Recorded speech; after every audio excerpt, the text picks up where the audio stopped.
Hello, beautiful people. Welcome back. Next friend. So you've heard of this concept of next friend, either through reading some case laws or reading your state's rule of civil procedure or the federal version. For the federal version, it's in Rule 17. The same Rule 17 that speaks of parties. Same Rule 17 that speaks of position of a trustee. Same Rule 17 that speaks of who can sue on behalf of another party. At this point, I trust we are all familiar with this word called real party in interest. Who can we identify as having interest in the outcome of this case, or in the interest of the cause of action, meaning that which gave rise to whatever they're saying injured someone that might lead to the outcome. We're familiar with that. But a little down the line in Rule 17, which will be using the federal version for the sake of uniformity, at most states it's also located in Rule 17. And here are a few examples of what I mean at most case. It's also the same rule numbering and quite often the same verbiage in other states. We always show this in most videos, but I would not assume that this is not your first video, because there are those who, in fact, this might be their first video watching this. And as we all know, there's a wide range of eyes and mind looking at this. And each of those mind and eyes, some are short-sighted than the other. So it would not be left up to assumption on this end here that everyone has it figured out. Minnesota, for instance, Rule 17 deals with parties. You click on it, you see identical verbiages: parties, plaintiff, defendant, capacity, real party and interest, infant incompetence.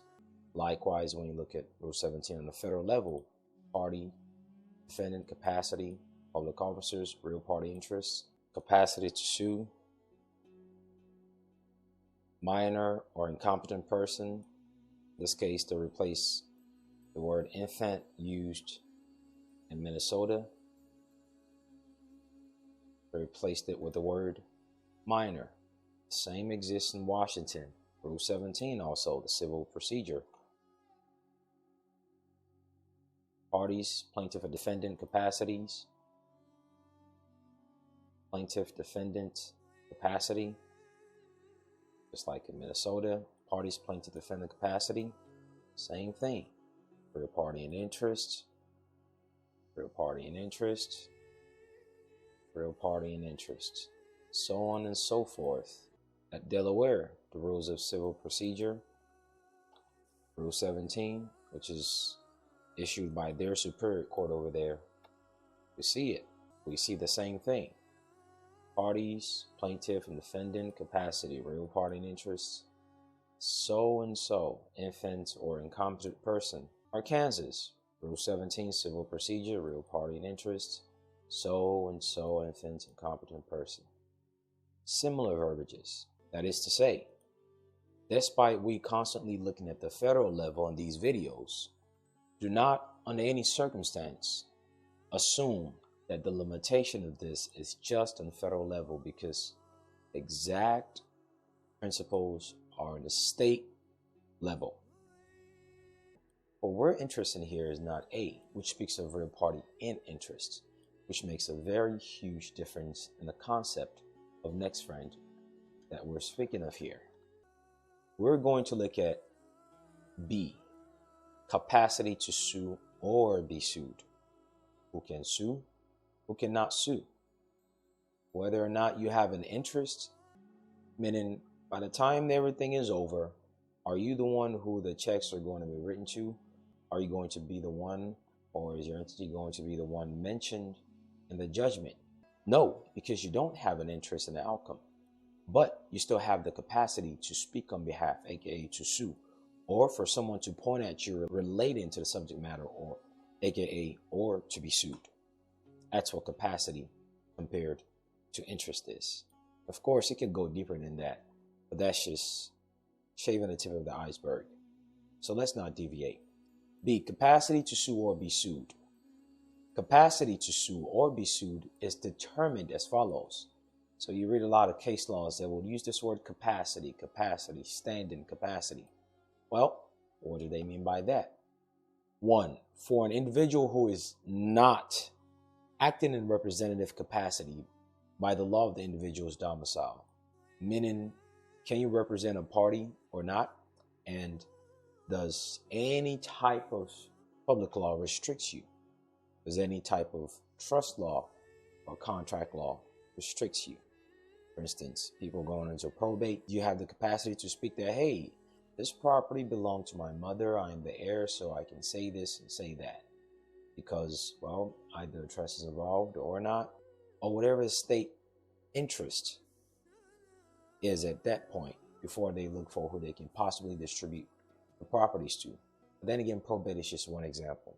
But when you really look at what probate really is, you'll realize most of these court cases, if you were brought as a defendant, is effectively treated just as though you're in probate. 2, for a corporation by the law under which it was organized. And 3, for all other parties by the law of the state where the court is located, except that a partnership or other unincorporated association with no such capacity under that state law may sue or be sued in its common name to enforce a substantive right existing in the United States or laws. In other words, they're saying they know certain entities don't fall under the jurisdiction of any given state. Remember, when he spoke about an individual, they said, look, based on where you're domiciled, hence the example of the probate, because there's something called a uniform probate code that's used in all probate courts in the state, with slight variations, but nonetheless, they will quote their respective state's probate code. And that's just one example of many. Or certain states, when it comes to, say, property right. One state might say, well, if someone took your shoes and it's not both pairs, it's just one foot, they took the left foot, they're really not guilty. While the other state might say, well, if they just took one pair of your shoe, it makes the shoe itself useless. You need both pairs for you to walk around with it, so they're guilty. So that's where it means by the laws of the individual's domicile. Same applies for a corporation. The laws applicable to corporations, LLCs, S Corp, C Corp, so and so, slightly differs based on the state. But then third, it says, and for all other parties, meaning there are other entities that might come in here that certain state laws might not fully grasp them. So it goes on to say, by the law of the state where the court is located, except that a partnership or other unincorporated association. At this point, I trust you've read this patron post relating to the 508 and express trust, so you see clearly what it really is. I trust you've watched all the other videos in 508 and how they are unincorporated association, and how 508 and express trust are brothers and sisters, expressing itself based on whether you choose to use more publicly or privately. It goes on to say that for all other parties, such as unincorporated association, with no such capacity under the state law, because no state laws can restrict whether a trust like a 508 used publicly to interface or an express trust used privately as holding entity and as lien holders and other aspects to protect things for asset protection. State laws cannot strictly determine who can sue and who cannot sue, aka capacity, because you and your trust minute makes that determination. Simple as that. Except that a partnership or other unincorporated associations with no such capacity under the state law may sue or be sued in its common name to enforce a substantive right existing under the United States Constitution or laws. And 28 U.S.C. 754 and 959A governs the capacity of a receiver appointed by United States courts to sue or be sued in a United States court. These two particular subsections, 754 and 959A, speaks mainly of two capacities. One is a receiver, two is a trustee. But particularly, those two positions, receiver is just someone who, exactly as it sounds, receives their property to deal with it a certain way based on a proceeding, which gives them the capacity to speak on behalf of the ones who once owned or currently owns that property, or which gives the receiver the capacity to speak on behalf of the property. Whether or not people are treated as property is not what we're going to delve into here. We don't want to make things too murky. But nonetheless, these two subsections speaks of receivers and trustees, but appointed by the court to act in such capacity.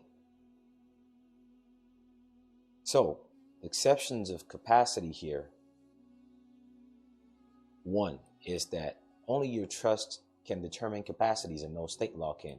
And two, if the court appointed a receiver or a trustee, aka constructive trust, then the terms and condition of how that trustee or receiver is to use that property or deal with that property or speak on behalf of it, whether he or she or it can sue or be sued on behalf of the one they've appointed, will be based on that particular court order that appointed them, that will restrict or serving really similar to your express trust minute, but in a constructive manner to the court system that says this is a limitation of how they can act. And because of that, there is not necessarily any state law that readily restricts the manner in which someone can act as a capacity on behalf of someone while being sued or to sue on behalf of said persons.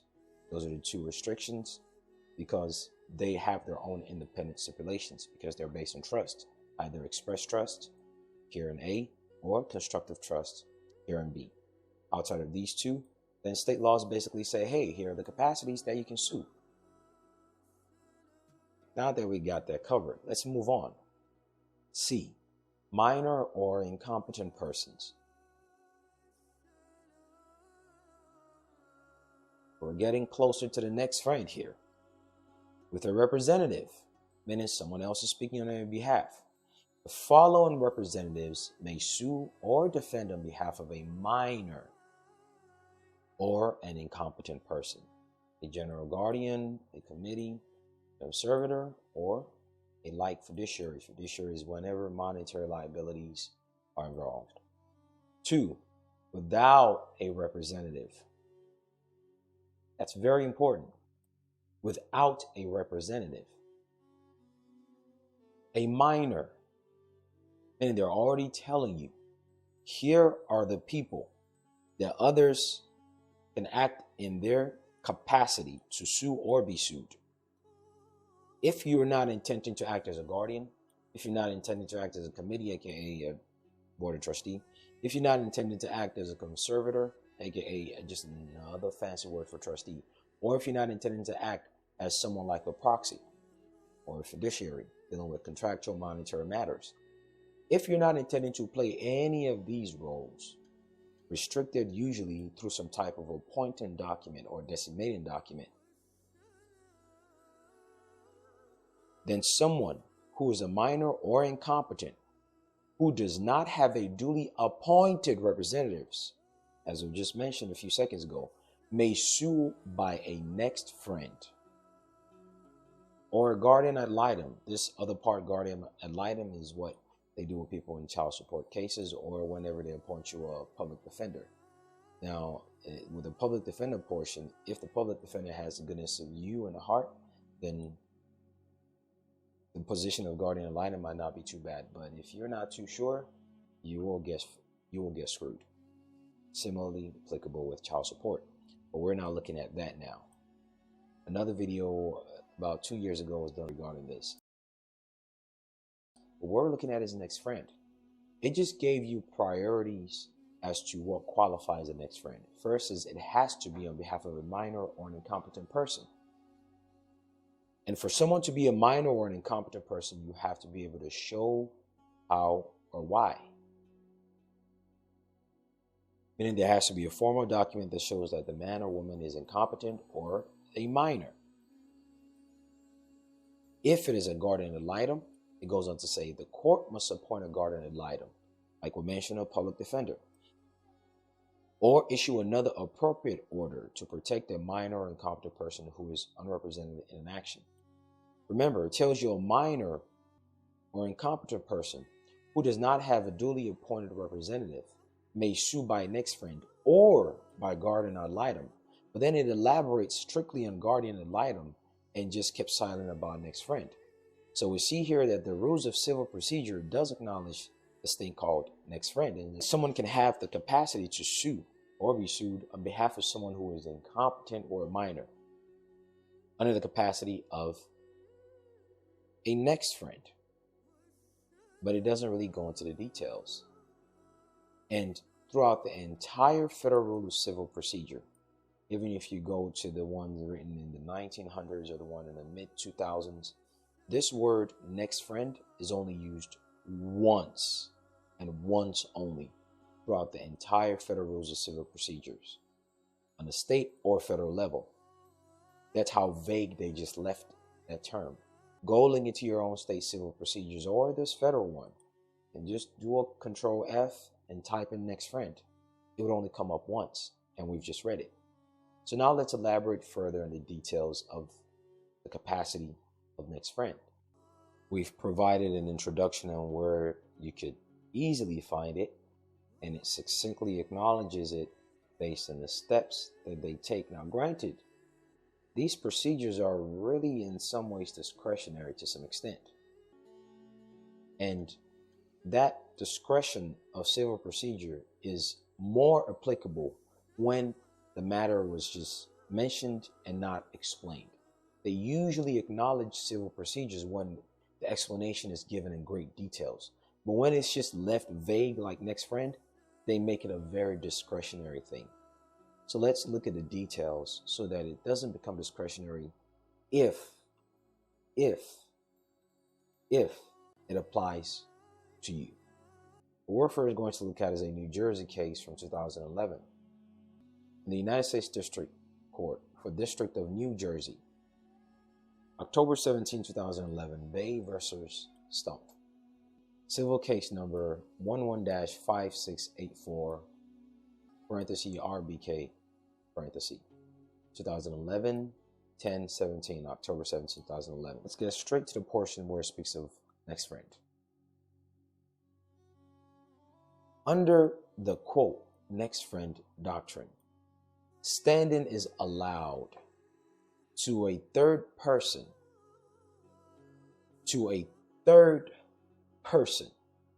then you're not the injured party. That's what it simply means by third person. Under the next friend doctrine, stand-in is allowed to a third person.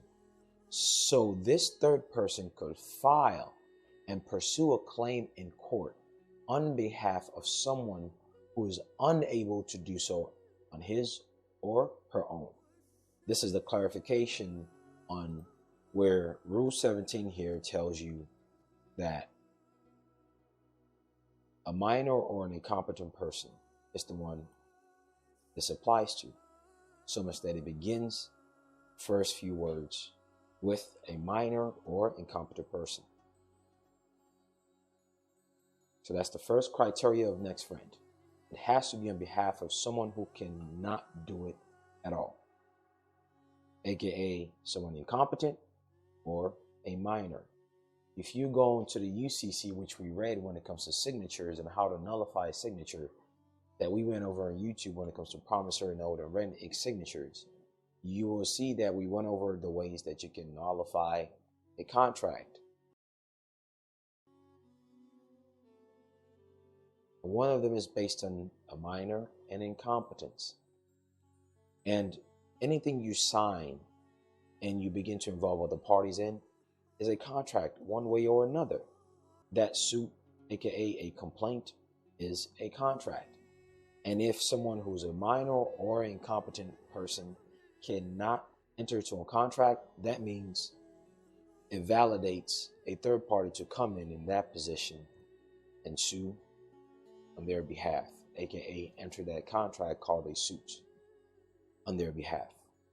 Hence, under the quote, next friend doctrine mentioned here, stand-in is allowed to a third person. So this third person could file and pursue a claim in court on behalf of someone who is unable to do so on his or her own. It then goes on to say, the doctrine dates back to the English Habeas Corpus Act of 1697 and provides a narrow exception to the, quote, case or controversy, unquote, requirement set forth in Article 3 of the Constitution.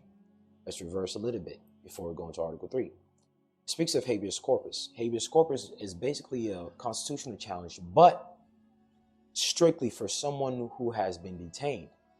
Therefore, they are incapacitated to file a suit on their behalf because of either research or access to some type of means to type things up, to sign things one way or the other, even though such accommodation now exists in the 21st century where they have notaries and law libraries, things like that in these jails and prisons, albeit it's always limited and nonetheless does not hinder your ability to evoke next friend if that's the circumstance you find yourself. So it's making reference to a past event that justifies the use of a third party to file a suit, given as habeas corpus here, and the Act of 1697 relating to it, whereby habeas corpus is where someone is locked up, and the constitutionality of someone being locked up is being evoked for the purpose or an intent of that man or woman who was locked up to be released. Simple as that. Then elaborates the judicial power of the United States, which is in Article 3. The doctrine is the next friend, dates back to the English Habeas Corpus Act of 1679 and provides a narrow exception to the case or controversy requirement set forth in Article 3 of Constitution. In other words, Article 3 of the Judicial Department of the United States government, aka the federal courts, have restrictions, limitations that says this is the only way you can do this, and this is the only way you can do that as you file suits, aka this right here that we begun with called the Federal Rules of Civil Procedure. And the majority of this Federal Rules of Civil Procedure, you can see the synonymous portion of it in 28 U.S.C., which is a codified version of some of what's placed in here. Again, as mentioned in the past, Federal Rules of Civil Procedure is passed by the Congress themselves.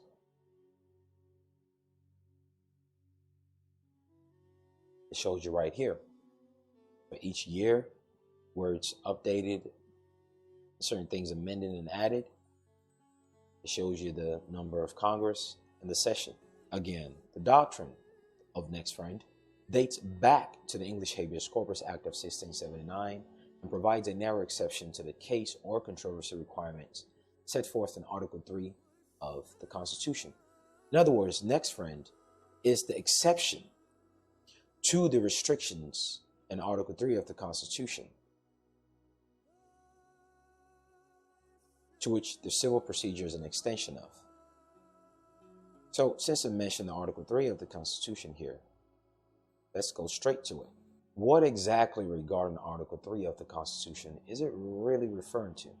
Remember I told you most of these constitutions have clauses within them, and that one clause can elaborate on things that you can write a whole book that can fill an entire law library, speaking strictly, solely on just one clause, which is about a sentence, a paragraph, or in some cases, a few words.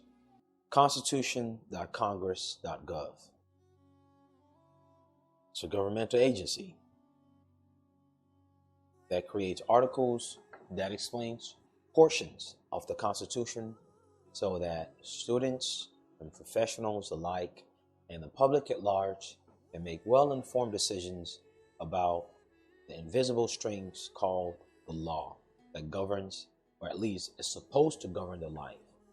The moment you cease to comprehend these things in black and white is when those seeking to take advantage of you start to just do whatever they want to, because they know even you don't read this. Therefore, you don't know what it is, because, well, it's too hard to sit there and just read these things and think about it. But here's someone doing the explanation for you, showing it to you and imploring you to go read it yourself and think about it for yourself and your posterity. Article 3, Section 2, Clause 1. Agency and standing. Did you know that Article 3, dealing with the Judicial Department, speaks about agency and standing? Yep. And Article 3, Section 2, Clause 1 reads as follows. The judicial power shall extend to all cases in law and equity, arising under this Constitution, the laws of the United States, and treaties made, or which shall be made, under their authority, under the authority of the United States. To all cases affecting ambassadors, other public ministers, and consuls, to all cases of admiralty and maritime jurisdiction, to controversies to which the United States shall be a party, to controversies between two or more states, between a state and citizens of another state, between citizens of different states, between citizens of the same state, claiming land and grants of different states, and between the state or the citizens thereof and foreign state citizens or subject. Any matter where parties from similar jurisdictions or different jurisdictions, whether it deals with land, whether it deals with treaties, whether it deals with other matters when it comes to state laws that the United States have acknowledged one way or the other, which goes all the way and extends to the Bill of Rights and the enforcement of it in other bodies of legislature on a state level or in USCs, whatever it may be, and whoever the party may be. The ability to judge those types of cases, aka all cases, is something that can be brought by any of these parties, so long as it deals with treaties or laws where the United States is involved in, aka the Constitution, Bill of Rights, or any of the laws that can be enforced, aka supplemental jurisdiction, so long as federal jurisdiction has been invoked. People between different states, different capacity, anyone in all cases can bring it forth on a federal level. In simplified, brief, short version of it, that's what this says. Does it say more? Yes, it does. But for the purpose of what we're speaking of here, that's what we're going to focus on. It then goes on after the quote, which is in italics, then goes on to elaborate it in just a few paragraphs. Broadly speaking, an agency relationship may arise. This agency relationship, it's the same thing it speaks of here when it says third party. So it's not far-fetched. Because remember, as it speaks of the doctrine of next friend, it makes reference to Article 3. If it's never been shown to you that Article 3, which speaks of the judicial standing of the United States Court as it relates to everyone else, speaks about agency and third parties, well, here it is. We're going over it. And the doctrine of next friend ties into it. So we know the first criteria is it has to be on behalf of someone who's a minor or incompetent. Broadly speaking, an agency, aka a third-party relationship, may arise when one person, aka the principal, meaning the one who's acting as the next friend, now becomes the principal, and another person, an agent. When one person, a principal, meaning the one who is being represented, and another person, quote unquote, an agent, meaning the one who is doing represented, agrees to, there now has to be a contract that demonstrate or act as an agreement that yes, you can sue on my behalf. Agrees that the agent, aka the one representing the minor or incompetent person, will perform certain actions, meaning it has to be very specific. Certain, meaning it's specific. Certain actions on behalf of the principal. The principal is the one being represented, subject to the principal's control, meaning the one who's being represented can restrict or rescind their signature to the agreement. It then gives you a reference to a statement of agency. There's a statement of contract, a statement of trust, all that, but this one is a statement of agency. The third one is subsection 1.01. Such a relationship of agency and principal, relationship of the next friend and the minor or the incapacitated one being represented, such a relationship may also arise, meaning when does this also get invoked? Such a relationship may also arise, may meaning it's not restricted to what they're about to say. Such a relationship may also arise when the law authorizes one person to represent another person's interests. Then gives you another reference based on Black's Law. Black's Law Dictionary, page 1142, 9th edition, where it defined next friend as, quote, a person who appears in a lawsuit to act for the benefit, meaning the one being represented, the minor or the incapacitated man or woman, is the beneficiary of an incompetent minor, a person who appears in a lawsuit to act for the benefit of an incompetent or minor plaintiff, but who is not a party to the lawsuit and is not appointed as a guardian. Meaning they're not acting as a guardian. Remember, we clarified the distinction that or here means you're either a next friend or you are guardian ad litem. Guardian ad litem is appointed by the court, aka the example we gave earlier, such as a court-appointed defendant. That's just one example.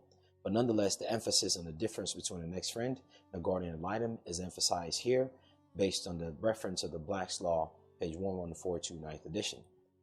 Again, next friend, quote unquote, is a person who appears in a lawsuit to act for the benefit of an incompetent or a minor plaintiff, but who is not a party to the lawsuit and is not appointed as a guardian. 9th edition, page 1142, Black's Law. Moving on. Agency relationship may raise questions of representational standing when an uninjured litigant acts as an authorized agent for another individual who has suffered an injury in fact, meaning the third party, the one acting as an agent, the next friend, is not necessarily always the injured party and doesn't have to be. Hence, they are the third party. Hence, they are the agent. And because they're not always the injured party, agency relationships may raise question of representational standing. Meaning the other party has an affirmative defense to say, wait. You can't speak on behalf of this man or woman. You weren't the one injured. That's an affirmative defense on their end. Meaning you now have to know why an next friend exists, the limitation of the capacity, the extent of it, and where the loopholes are. Agency relationships may raise questions of representational standing when an uninjured litigant acts as an authorized agent for another individual who has suffered an injury in fact, by seeking relief in federal courts on behalf of that individual. For example, if authorized by law, a parent might sue on behalf of an injured minor child. They gave this example of a parent because the strongest form of next friend capacity is a parent. In other words, the closer you are when it comes to relation and blood to that man or woman, the easier it is to pass the test of next friend, and the easier it is to alleviate the liability of any affirmative defense the other party might evoke. That's what they're saying here without necessarily saying it. But in truth, if you really look at it, they basically did say it. In fact, for such a litigant to seek relief for another party, he must be officially authorized to do so. Now is a third criteria of next friend, meaning someone besides the one being represented has to also consent to that party playing the role of agency, playing the role of next friend. In order for such a litigant to seek relief for another party, he must be officially, in other words, they're telling you the acting judge must grant that agreement between the principal, aka the one being represented, the minor, the incapacitated, and the agent, aka the next friend. If the agreement signed between the next friend and the one who is a minor or incapacitated must be granted by the acting judge. In other words, when the next friend is done, it has to be done first through a motion before the proceeding can keep on going with that agency capacity of next friend. That's the third criteria. Hope you're writing this down. In order for such a litigant to seek relief for another party, he must be officially authorized to do so, either by consent or as a matter of law. This as a matter of law is another thing, which can either be judge-made law or stipulated by state laws when it comes to contract.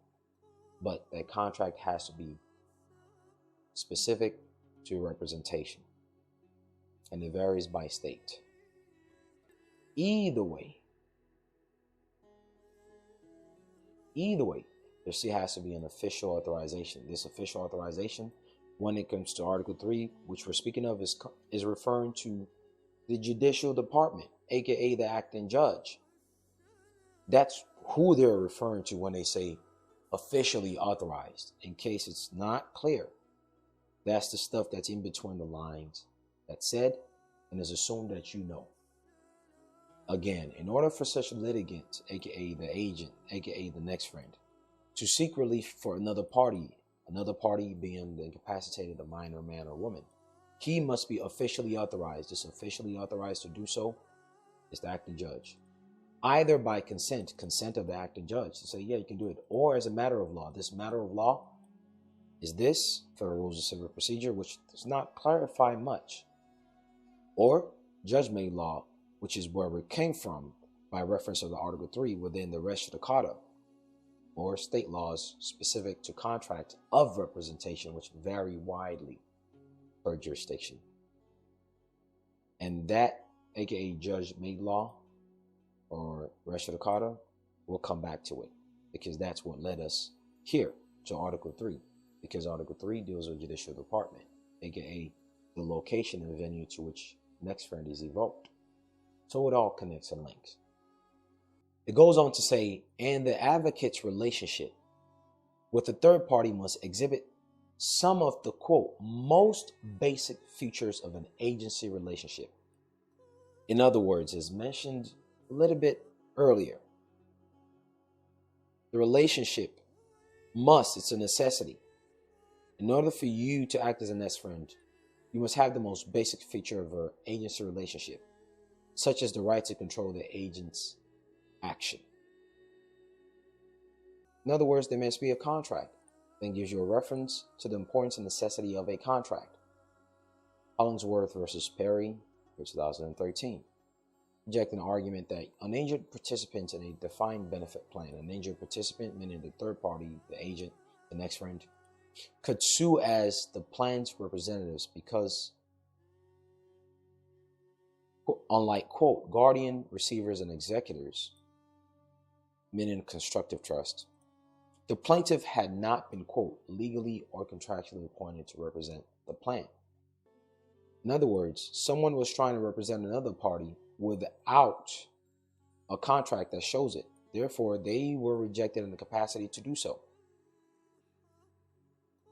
Again, rejecting the argument that uninjured party, the agent, in a defined benefit plan could sue as the plan's representative because, unlike guardian, receivers, and executor, the plaintiff had not been legally or contractually appointed to represent the plan.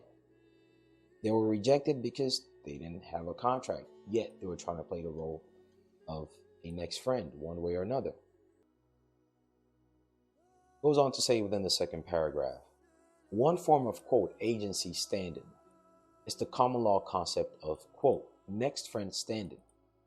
You see within the Article 3 explanation of the United States Constitution, the concept of next friend is entertained.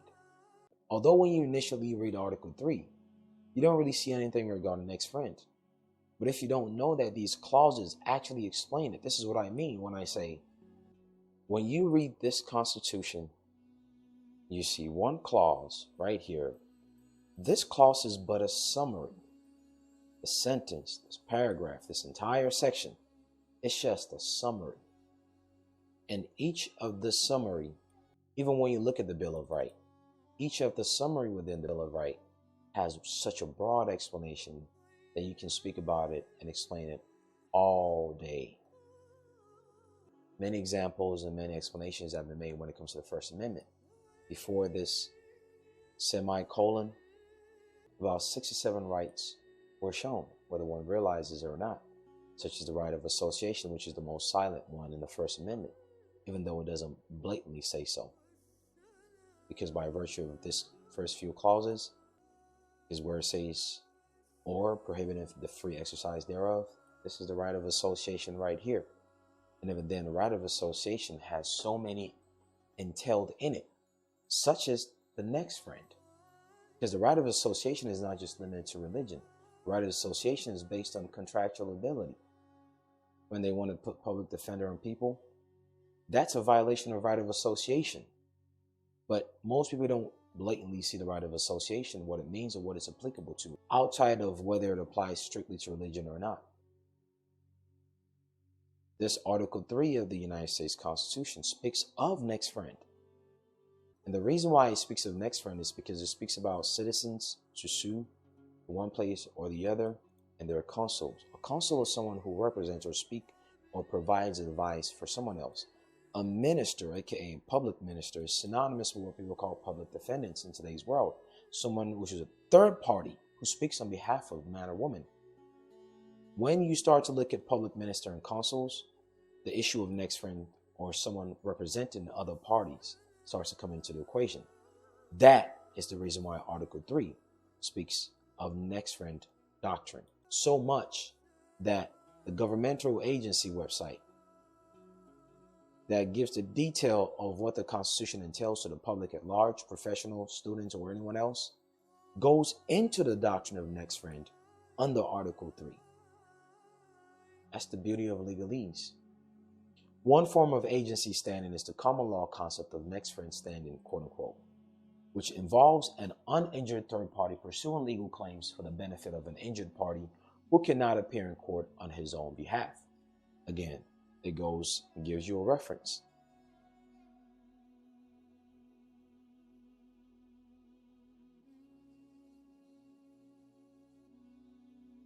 This form of representational standing is often implicated in the context of habeas corpus proceedings, in which a litigant seeks judicial determination that a prisoner should receive a new trial, new sentence, or be released. Gives you another reference. For instance, in Whitemore versus Arkansas, a death row inmate challenged the constitutional validity of a death sentence imposed on a fellow capital defendant as a, quote, next friend of the defendant, when the defendant decided not to appeal his sentence to the Arkansas Supreme Court. See what I mean when I say habeas corpus is a form of constitutional challenge, but restricted to someone who is in jail or in prison. The U.S. Supreme Court determined that the third-party inmate lacked standing to bring an Eighth Amendment objection as the next friend of the capital defendant. A capital defendant is someone who is sentenced to death based on a capital crime. A capital crime is basically something that takes human life or becomes such a great hindrance and great danger to society that he or she will potentially or has had the past history of doing the same thing. Therefore, they deem that man or woman worthy of death. A life for a lie, an eye for an eye, so and so. The court stated that the two-part test for next friend. So now, here's the test. Every right that you have, every claim that you can assert, or that anyone can assert, always have something called a standard, test, and element. It's been mentioned in many videos. It will keep being mentioned because these are the consistent things that you will always come across. The court stated that the two-part test, so now next friend has two-part tests, that the proposed next friend must meet. Must is a necessity. And in others for us to acknowledge what you're trying to do by saying, hey, you're a next friend, you must meet two tests. You must qualify for two tests. See, there are some tests that you don't want to qualify for, and there are some tests that you do want to qualify for. In the case of a next friend test, you do want to qualify for it. The first test is the real party in interest to be unable to appear, meaning the one who was really injured must really be unable to, quote, appear on his own behalf to prosecute the action, unquote, because of inaccessibility, mental incompetence, or other disability. And two, the second part of the test, the, quote, next friend to, quote, be truly dedicated to the best interest of the party, of the person on whose behalf he seeks to litigate, unquote. And to have a significant relationship,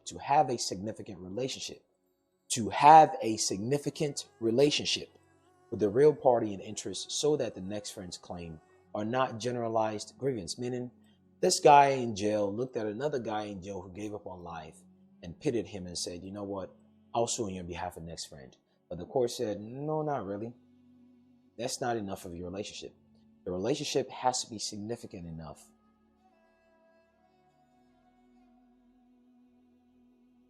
right here, significant relationship with the real party in interest so that the next friend claim is not generalized grievance.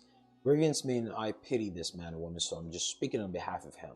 No different than you see someone being bullied and you stand up for them. That's good. You're supposed to do that. But when it comes to next friend, it can't just be based on a remorse that you have for them or your sense of justice. I know it's kind of screwed up. It's kind of harsh, but that does not stop the First Amendment right of petition and grievance if you come together as we the people, as the power of numbers. That's a separate thing. But if you're coming as a next friend, that's just you and you only. That doesn't hold ground for the purpose of grievance.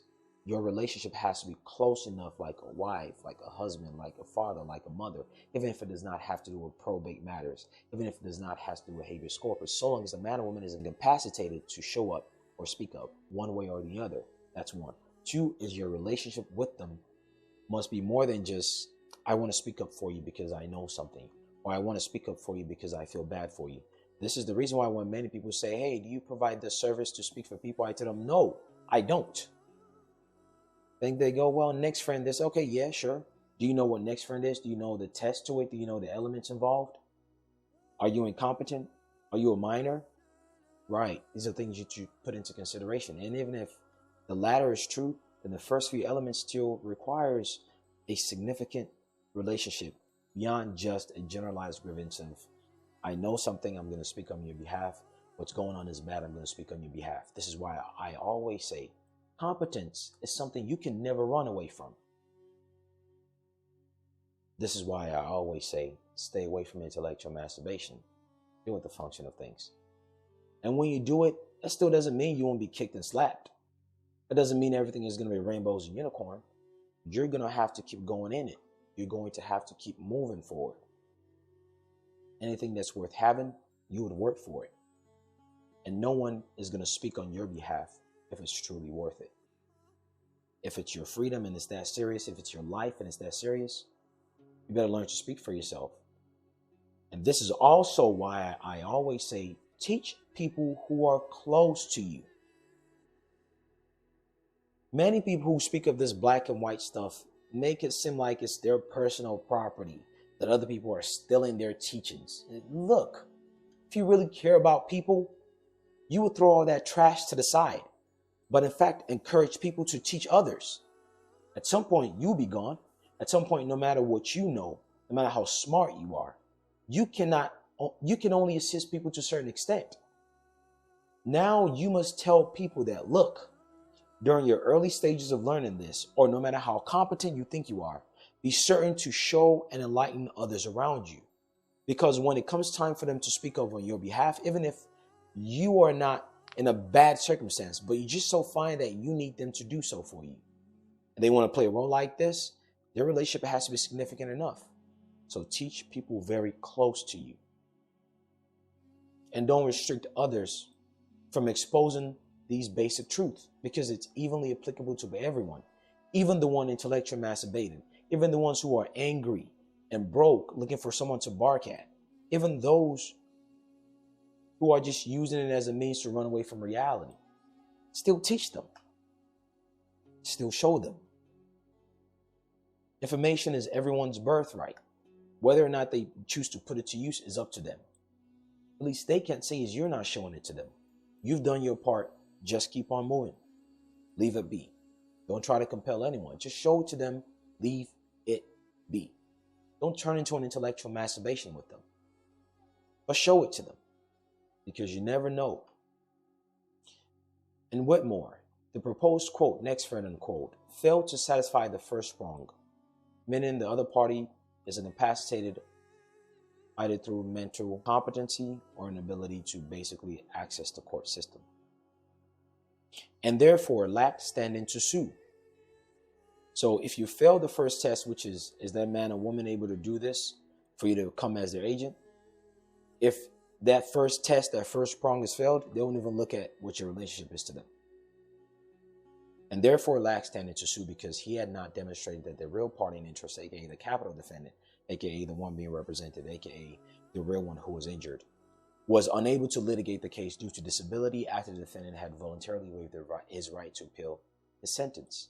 Meaning, once you're sentenced, in most jurisdiction is 30 days to appeal if it's not an interlocutory appeal. Interlocutory appeal is before the final judgment is made. If an order was made that denied a motion, you can appeal that. if the appeal court upon a motion agrees. A regular appeal is after a case judgment has been made, either a sentence or just whatever final determination. You can go through it within 30 days, and if the defendant is the United States, it's 60 days. So that's what they're referring to by waiving his right to appeal, meaning after the time period, 30 or 60 days, depending on who it is and what type of appeal it is. If you don't do so, you've waived it. Right. Third paragraph goes on to say, they give you a reference of the case Whitmore where they derived this from. The third paragraph goes on to say, the Supreme Court more recently discussed the limit of standing based on an agency theory in a case in which private parties sought to act as agent of the California government in a federal lawsuit. In Hollingsworth versus Perry, the court considered a 14th Amendment equal protection and due process clause challenge to Proposition 8, a law that amended the California Constitution to provide that only marriage between a man and a woman is valid or recognized in California. They gave you the reference, which is Hollingsworth versus Perry. The federal district court had invalidated Proposition 8, which they just explained, but state and local officials declined to defend the ruling on appeal. So the official, quote, proponents of the proposition, who were private parties, sought to defend the law. The court held that it lacked the authority to address the validity of Proposition 8 on the merits because the proponent did not have standing to evoke the jurisdiction of federal courts to defend the proposition. In other words, the everyday man and woman looked at a proposed amendment to the Constitution when it comes to how humans interface with one another, and they said, you know what? Since the local entities that serves as a government is not saying anything about this amendment, we're going to speak up on it because it affects us. The Supreme Court on the federal level went and said, okay, when it comes to the organization of how things are done with laws, these guys who are governmental entities have yet to speak up. They've yet to exhaust their ability to do so. Therefore, you can't speak on their behalf because you've yet to show that the fact that they're not speaking up is not necessarily the proof that they can't or they're incapacitated. Therefore, you, everyday man or woman, cannot speak on their behalf if that's the position you're trying to come in as, which is next friend of the government to speak on their behalf. The court first held that the proponent lacked a, quote, direct stake in the outcome of their appeal, and their only interest in having the district court order reversed was to vindicate the constitutional validity of a general applicable California law. The court then rejected the argument that the referendum proponent had standing because they were formally authorized to litigate on behalf of the state of California. So these private parties are saying, hey, we're going to sue, aka we have the capacity to speak in this proceeding on behalf of the state of California. But the acting judge is saying, look, if that's what you're trying to do, these people that are supposed to speak up on behalf of the state of California that are designated to do so within the organization and state constitution haven't done so. But they haven't done so not because they're incapacitated. So what you're trying to say here really doesn't have a standing.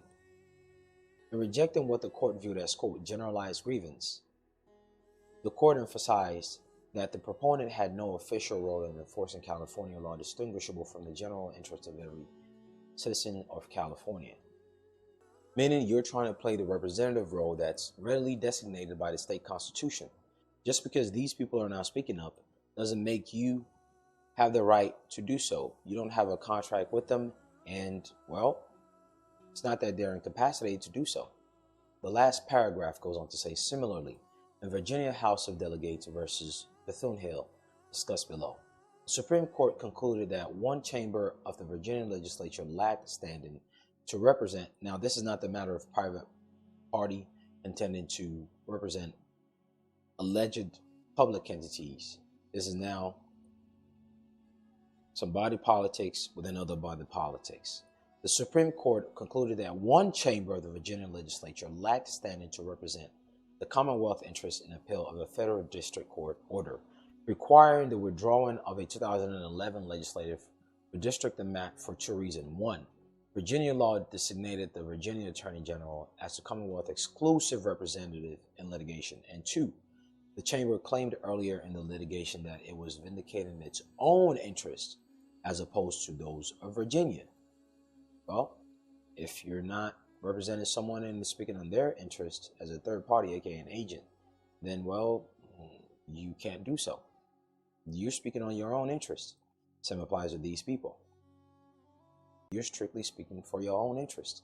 Therefore, it kills the significance of agency, because the other party does not benefit from it, which is the requirement of the agreement up here. You're strictly speaking for your own interest. Therefore, it kills the significance of agency, because the other party does not benefit from it, which is the requirement of the agreement up here, where the other party has to benefit. Legal claims for the benefit of injured party who cannot appear in court on his own behalf. Now that we know how Article 3 links to the doctrine of next friend and the varying degrees and stages and requirements of when it can be invoked and the extent to which it can be invoked, now let's go to the judge-made law, aka the res judicata that we were reading earlier. Under next friend doctrine, standing is allowed to a third party, so this third party could file and pursue a claim in court on behalf of someone who is unable to do so on his or her own.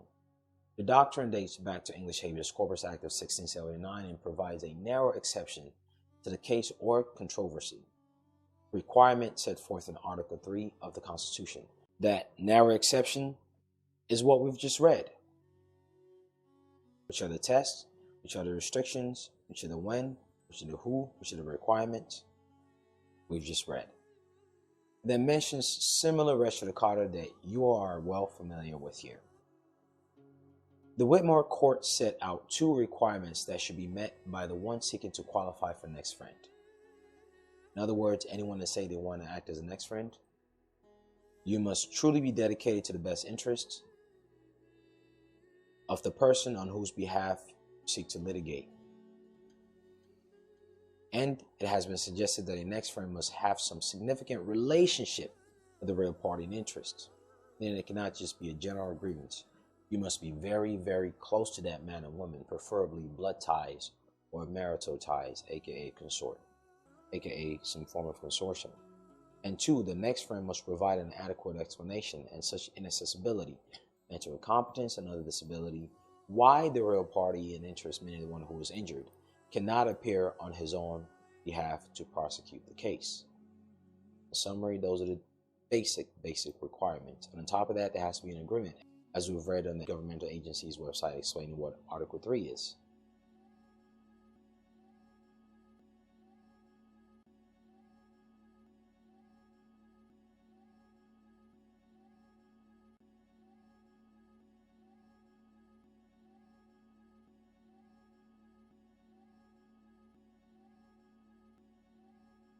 Since Whitmore, the Supreme Court further elaborated the standing requirement of Article 3 in terms of three-part tests, i.e., whether the plaintiff can demonstrate an injury in fact that is fairly traceable to the challenged action of the defendant and likely to be redressed by favorable judicial decision, meaning your claim itself must be solid in the first instance. However, quote, the point has always been the same, whether the plaintiff personally would benefit in a tangible way from the court's intervention, meaning if you want someone to appoint you an agent, that is, absent of your own required agreement, which were mentioned here, where it says you have to agree. This agree here is there has to be a contract shown.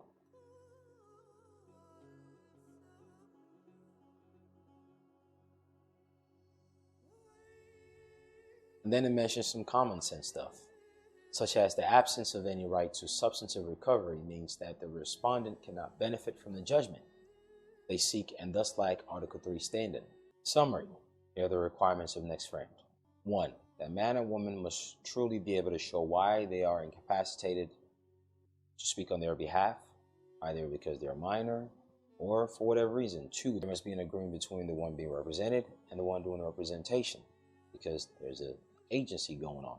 The court must see that. 3, there has to be a consent of the acting judge, which we've read here where it says must be officially authorized to do so. 4, the relationship of the one representing the principal must be more than just a thing of, I'm going to do you a favor, or there's a grievance here, or that I know something and I want to help you out, or that something is being done wrong and there's a sense of justice that I just want to do for you. 5, which is the most silent one of everything, is that it is applicable primarily and most often to plaintiffs. Now that 5th one, I just added based on my discretion. Because when someone is a defendant, that's already a position of subservience of a debtor. The likelihood of having a next friend being permitted merged with the capacity of a defendant will make next friend practically impossible for a defendant.